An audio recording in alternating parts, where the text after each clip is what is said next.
नमस्कार दोस्तों, स्वागत है आप सभी का एक बार फिर से वीबी न्यूज में। जिस देश में शिक्षा का व्यवसाय और व्यवसाय की शिक्षा जहां पे जिस देश में प्रचलित हो, वहां पे कुछ युवाओं ने प्रयास करके एक इतना नोबेल, एक इतना अच्छा प्रयास किया है कि जिसका विवरण मैं भी आपको देने आया हूं और जिसके बारे में मैं आपको बताने जा रहा हूं। दरअसल मैं इस समय मौजूद हूं राजाजीपुरम में।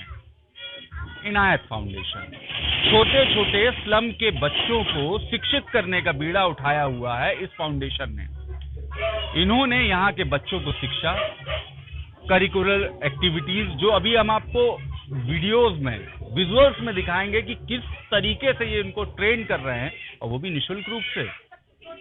अभी यहाँ पे मौजूद कुछ विशेष अतिथियों से भी मैं आपको मिलाऊंगा और जानूंगा उनके विचार, और खासकर जो इस फाउंडेशन के फाउंडर्स हैं और जो भी इसमें कार्यरत हैं उनसे भी रूबरू कराऊंगा और उनसे भी जानेंगे इसके पीछे का उद्देश्य और अब तक के पूरे तय किए हुए सफर के बारे में। चलिए आपको सीधा मिलाते हैं। लखनऊ इनायत ब्लेसिंग एकेडमी ने बच्चों के लिए यादगार पलों को संजोते हुए बेहद खुशी और उत्साह के साथ बाल दिवस मनाया। केक काटने की रस्म के साथ जश्न की शुरुआत एक मजेदार दिन की शुरुआत के तौर पर हुई।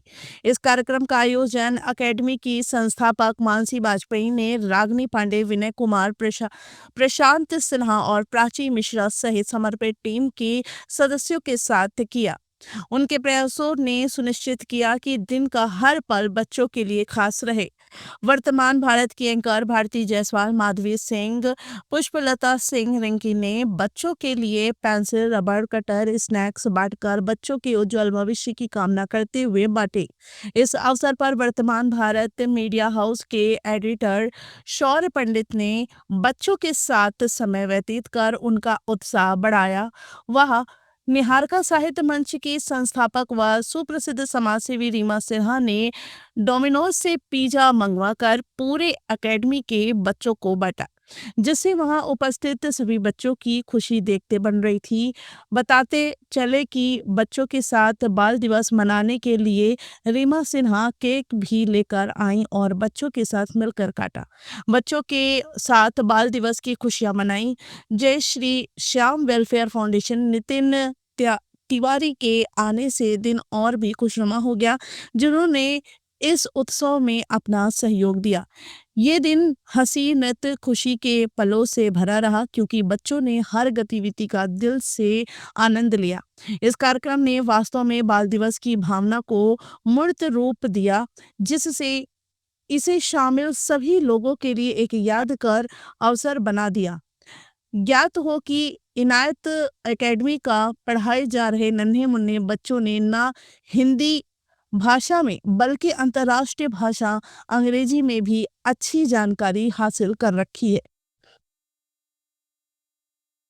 था कि यहाँ इस फाउंडेशन से जुड़े हुए लोगों से भी मिलवाएंगे, प्लस कुछ ऐसे लोगों से भी मिलवाएंगे जिन्होंने अपना सामाजिक क्षेत्र में, साहित्य हो, समाज सेवा हो, उसमें एक अहम योगदान दिया है। वो भी आज यहाँ मौजूद हैं, क्योंकि उपलक्ष्य है चिल्ड्रंस डे का। पहले आपको मिलवाते हैं उनसे जो किसी परिचय की मोहताज नहीं है, जिनका नाम है रीमा सिन्हा जी। निहारिका साहित्य मंच, साहित्य में उनका काफी बड़ा नाम है, समाज सेवा में, और उनके द्वारा किए गए प्रोग्राम्स को हम लोग कई माध्यमों से देखते हैं, सोशल मीडिया पे देखते हैं, अखबारों में देखते हैं। अभी उनसे जानेंगे जो ये पहल है उसके बारे में उनके विचार क्या है। सीधा मिलाते हैं रीमा सिन्हा जी से। सिन्हा जी, बहुत बहुत शुक्रिया शौर्य जी। और ये जो मानसी ने किया है, ये जो पहल इसने किया है, ये वाकई बहुत ही सराहनीय और बहुत ही अच्छा कार्य ये कर रही हैं, क्योंकि इस उम्र के बच्चे मोस्टली शेरो शायरी, गजल या फिर डेटिंग, इसी में समय बर्बाद करते हैं। पर मानसी ने इस टाइम को यूटिलाइज किया उन बच्चों के लिए जो आर्थिक रूप से उतने सक्षम नहीं है, दिमाग के भी तेज हैं बट उतने सक्षम नहीं है, तो उनके लिए ये कार्य करना बहुत बड़ी बात है। उनको इसने शिक्षा दी।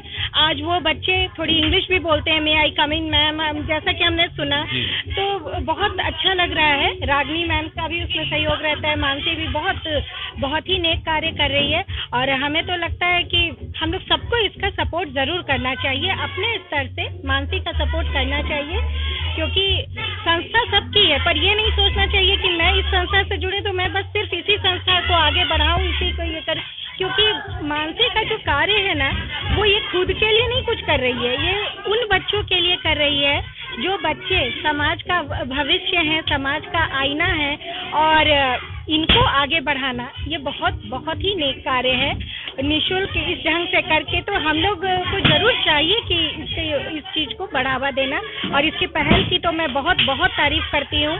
तभी मानसी से मैं तो फर्स्ट टाइम से ही मिली हूँ, बहुत इम्प्रेस थी, और आगे भी जहाँ तक हो पाएगा मैं अपने हिसाब से इसकी मदद तो करती रहूंगी। हाँ, बहुत ज्यादा भी नहीं कह सकती क्योंकि वो, लेकिन हाँ अपने स्तर से मैं जरूर करूंगी। अब आपको मिलाते हैं इस पूरे संस्था की फाउंडर से, और जो ये विजन लेके उतरी है मैदान में। मैं आपको बता दूं, जहां हम खड़े हैं वो एक तरीके से कहा जाए तो ये स्लम है।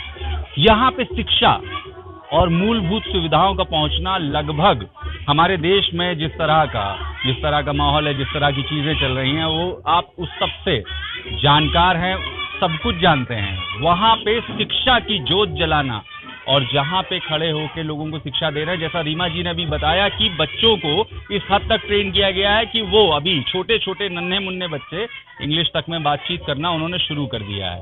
आइए जानते हैं और पूछते हैं उनसे विजन कैसे आया और ये अभी तक कहाँ पे पहुंची है।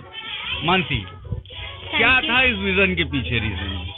मेरा रीज़न ये था कि मुझे ऐसा लगता है कि शिक्षा, अगर हम सोशल वर्क करते हैं, लाइक जब हम किसी को कुछ डिस्ट्रीब्यूट करते हैं, उसके पास वो चीज़ एक दिन या कुछ समय के ही रहती है, बट शिक्षा एक ऐसी चीज़ है कि अगर हम इन बच्चों को दे रहे हैं तो वो उसको इसलिए वो लाइफ टाइम के लिए है। तो मेरा विजन बस इतना ही था। 3 साल पहले मैंने इसकी शुरुआत की थी स्कूल की, और विजन इतना ही था कि जो बच्चे स्कूल नहीं जा सकते, जो प्राइवेट स्कूल की पढ़ाई अफोर्ड नहीं कर सकते, उनको एक ऐसा प्लेस देना, एक ऐसा एनवायरनमेंट देना कि वो अच्छे से अपने आप को एजुकेट कर सके, और अच्छे से एक, क्योंकि जब मुझे ये आइडिया आया कि मुझे बच्चों को पढ़ाना है, तो मेरे मन में भी आया कि पहले मैं जगह ढूंढ रही थी कि मैं पेड़ के नीचे जाऊँ या उसके नीचे जाऊँ, तो मुझे ऐसा लगा कि शायद वहाँ पे वो एनवायरनमेंट बच्चों को नहीं मिल पाएगा, क्योंकि जब हम प्राइवेट स्कूल्स में जाते हैं, पढ़ाई के लिए भी एक माहौल चाहिए होता है, ऐसा मुझे लगता है। जैसा मैंने अपनी पढ़ाई जैसे मैंने करी है, मुझे वैसे इन लोगों को पढ़ाना था, तो फिर मैंने इस जगह को तलाशा, और अब मैं यहीं पे 3 साल से लगभग हमारे पास 50 बच्चे हैं जो लगातार यहाँ पे पढ़ रहे हैं। कुछ बच्चे प्राइवेट स्कूल्स में हमने ग्रूम करके उनको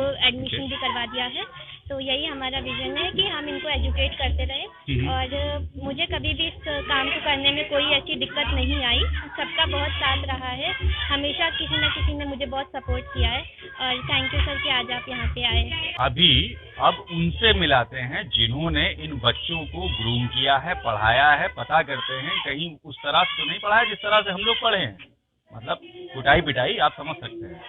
थोड़ा जान लेते हैं, ऐसा तो नहीं मैडम हाथ साफ कर देती हैं, थोड़ा सा रडार पे लेते हैं। रागिनी जी नमस्कार। बहुत धन्यवाद सर। तो कैसे, मतलब किस तरह से पढ़ा रहे हैं और क्या उद्देश्य लेके पढ़ा रहे हैं? सर, हमारा उद्देश्य है कि बच्चे आगे बढ़े। हम बच्चों को नहीं शिक्षित करें, हमारे पूरे समाज को शिक्षित करें। बच्चों के साथ शिक्षक उस मोमबत्ती के समान है जो जलकर दूसरों को प्रकाश प्रदान करते हैं।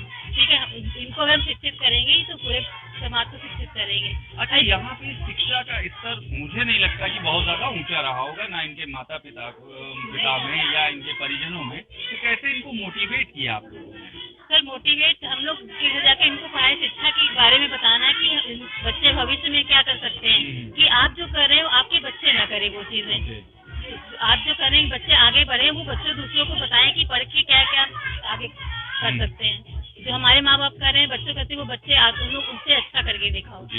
तो हम लोग बच्चों को सिखाते हैं कि पढ़ के तुम लोग उनसे अच्छा बनो। अच्छा, तो इन बच्चों को पढ़ाने में या मतलब ग्रूम करने में, सिखाने में कुछ चैलेंजेस सामने आए? जी जी बिल्कुल। क्या क्या चैलेंजेस है, थोड़ा सा बताएं। सर, ये लोग को समझाना मतलब बहुत टफ है कि कैसे लोगों को ले आना, स्कूल में ले आना, टाइम से कैसे आना है, ये सब चीजें बहुत डिफिकल्ट हम लोगों के लिए। तो अभी तक क्या लग रहा है, क्या है सफलता का स्तर, और आगे चल के आपका टारगेट क्या है, कितने लोगों को शिक्षित करना चाहते हैं? सर, अभी तो हम लोग जहाँ पे 40-50 बच्चे हैं, आगे